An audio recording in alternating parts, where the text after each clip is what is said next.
Terima kasih rekan Alfa yang telah memberikan waktu dan kesempatan untuk memandu acara Talk Sun ini, ya. Talk show santai, santuy ya, bahasa Ina diketik nanti santuy katanya, santuy coy begitu. Oke, apa kabar Bapak Ibu sekalian? Mana suaranya? Apa kabar semuanya? Alhamdulillah, luar biasa. Allah. Baik, tentu saja kita sebagai umat Islam memiliki kekhasan mengucapkan salam, afsus salam, mengucapkan salam, menebarkan salam, apalagi dalam sebuah majlis, dan memang akan menjadi wajib hukumnya bagi yang mendengar, kecuali salamnya sholat, ya. Kalau salam sholat, begitu assalamualaikum warahmatullahi wabarakatuh. Salamnya ahli kubur dan salamnya ahli kubur. Baik, untuk kita sekalian, Bapak Ibu sekalian yang telah meluangkan waktu memenuhi undangan kami dalam acara ini, kami ucapkan salam sejahtera. Assalamualaikum warahmatullahi wabarakatuh. Alhamdulillahirabbil alamin, hamdan katsiran tayyiban mubarakan fihi. Wassalatu wassalamu ala asyrafil anbiya'i wal mursalin sayyidina wa maulana Muhammadin wa ala alihi wa ashabihi ajma'in, amma ba'du. Kaum muslimin wal muslimat, hadirin wal hadirat rahimakumullah. Alhamdulillah, malam hari ini malam Ahad dengan cuaca yang luar biasa, dengan sepoi-sepoi angin gitu kan, angin buatan. Memang ini sengaja kita buat sedemikian nyaman. Ya, ada kipas angin di sini untuk membuat nyaman jamaah. Hari ini adalah hari di mana kita akan menyimak bersama sebuah tema kajian yang sangat menarik melalui langgam irama Al-Quran adalah untuk mencintai Allah Subhanahu wa Ta'ala. Ya, tadi kedua profil pembicara kita sudah dikenalkan di sini. Selamat malam Ustaz Muzammil. Alhamdulillah. Boleh dipegang mic-nya barangkali satu-satu. Kita akan talk show, artinya kita akan ngobrol saja, tapi disimak oleh hadirin wal hadirat, kaum muslim kaum muslimat, serta dia akan diambil hikmah serta manfaatnya. Talk show santuy ini dimana akan mengupas dan memotivasi kita semua para ahlul Quran lebih mencintai Allah melalui irama bacaan Al-Quran yang indah.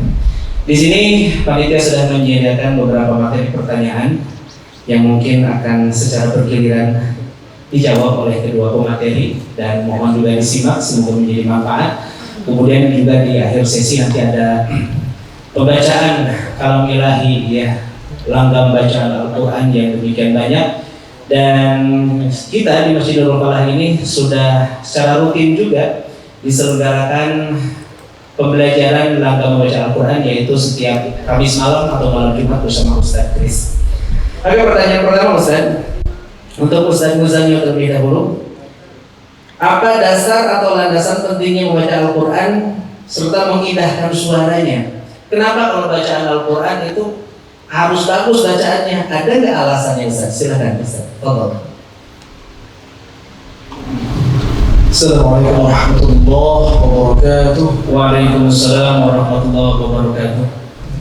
Alhamdulillahi wa kafa, wassalatu wassalamu ala rasulillahi mustafa wa ala alihi wa sahbihi wa man wafa. Subhanaka la ilma lana illa ma 'allamtana innaka antal 'alimul hakim. Rabbi shrah li sadri wa yassir li amri wahlul 'uqdatam min lisani yafqahu qawli. Qala Allah Ta'ala fil Qur'anil Karim, Allah Subhanahu wa Ta'ala berfirman dalam Quran surah Al-Muzammil, surah saya ayat 4. A'udzu billahi minasy syaithanir rajim.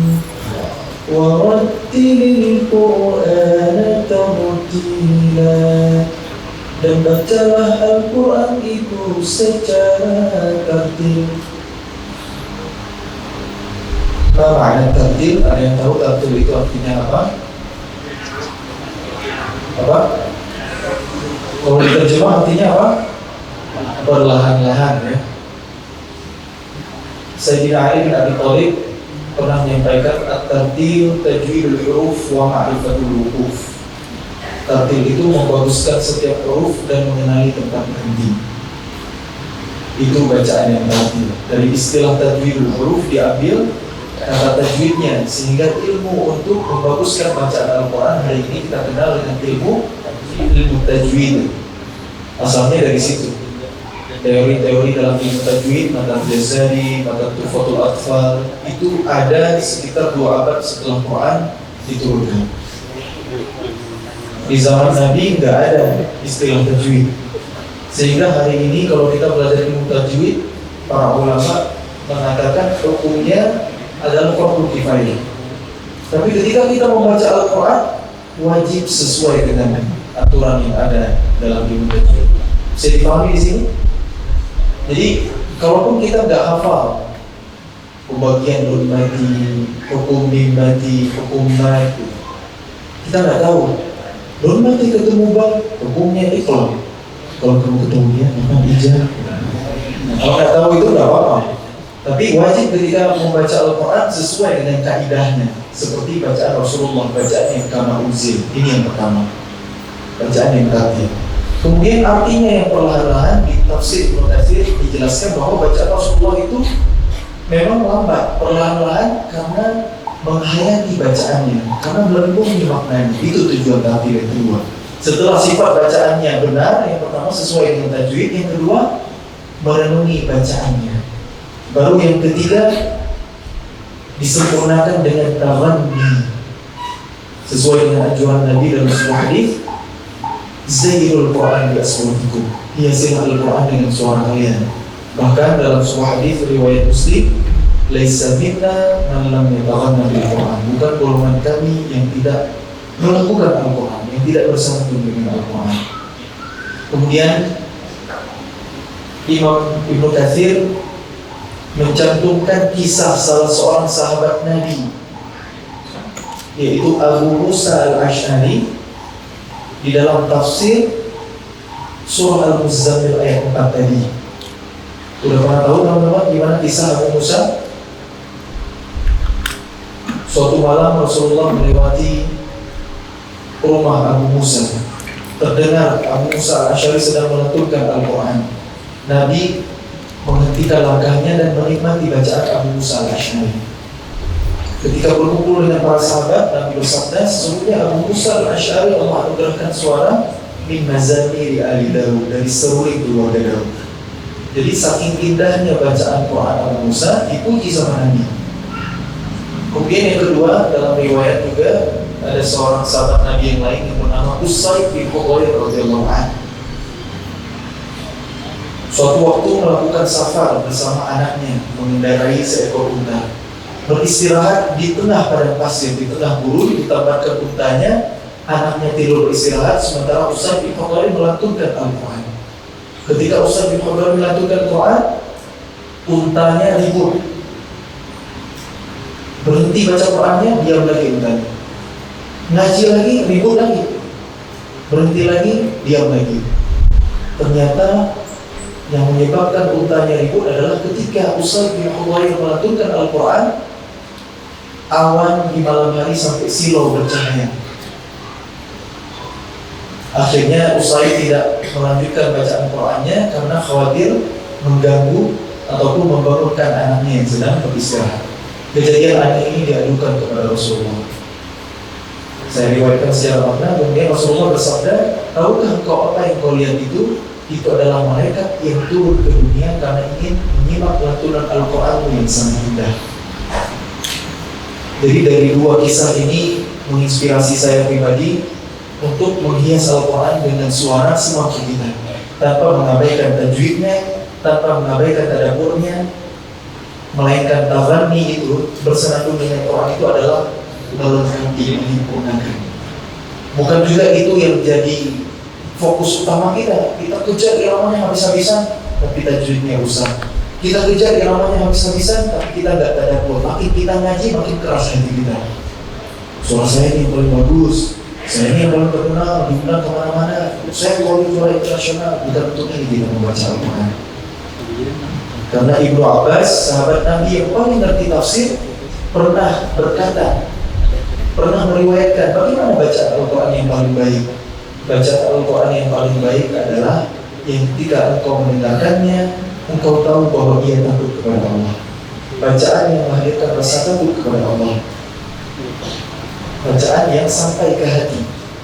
Jangan sampai hanya di lisan saja atau hanya di pendengaran saja. Kalau begitu, orang-orang Khawarij pun membaca Al-Quran, kata Nabi.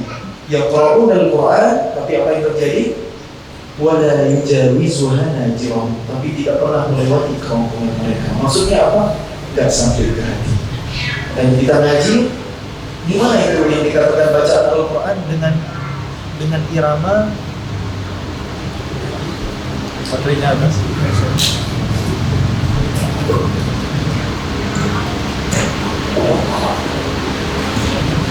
Dengan irama kita mencintai Allah. Dengan irama Quran kita mencintai Al-Quran. Al-Quran itu adalah kalamullah. Otomatis dengan begitu kita belajar untuk mencintai Allah. Jadi saya memaknai irama Quran itu seperti itu. Tafannil Quran sesuai dengan anjuran Nabi, Zainul Quran bi aswatikum, hiasilah Al-Quran dengan suara-suara kalian. Bahkan ada seorang ulama menafsirkan hadis ini dengan zayyinu aswatakum bil Quran, dibalik. Bukan sekedar hiasilah Al-Quran dengan suara kalian, tapi dibalik, hiasilah suara-suara kalian dengan Quran justru. Yang mengatakan ini siapa? Imam Abu Bakar Al-Kalabadi, wafat tahun 380 Hijriah. Jadi suara kita lah sebenarnya yang perlu dihias dengan Quran, karena Quran itu indah, Quran itu mukjizat. Percuma punya suara bagus kalau nggak pernah dipakai ngaji. Kurang lebih begitu, wallahu a'lam. Masya Allah, sudah dijelaskan tadi dari kutipan kisah yang disampaikan betapa Al-Quran memang diperintahkan oleh Allah Subhanahu wa Ta'ala menjadi jalan hidayah dengan baguskan suaranya. Sehingga seringkali ada terjadi fenomena, kenapa sih kamu sholatnya jauh-jauh ke Al-Latif? Soalnya imamnya enak bacaannya gitu. Kenapa sih kamu sholatnya senang di masjid A, B, dan C? Barangkali terkadang yang menjadi motivasinya karena bacaan imamnya yang indah, merdu, dan bagus. Bahkan tadi ada ungkapan yang disampaikan, man lam yatadhanna bil Qur'an falaysa minna. Ada sebuah ancaman kalau enggak membaguskan bacaan Al-Quran, enggak golongan kami. Nah, jadi memang membaca Al-Quran dengan bagus dan indah itu boleh jadi sebuah keharusan. Betapapun mempelajari ilmu tajwidnya adalah tadi fardu kifayah Ustaz ya. Teorinya. Nah, tapi prakteknya fardu ain. Sehingga kita bisa dihadapkan dengan sebuah kaidah, man la yatimu illa bihi fa huwa wajib, kalau begitu ungkapannya. Sesuatu yang tidak sempurna karenanya, maka sesuatu itu bisa menjadi wajib karenanya. Begitu.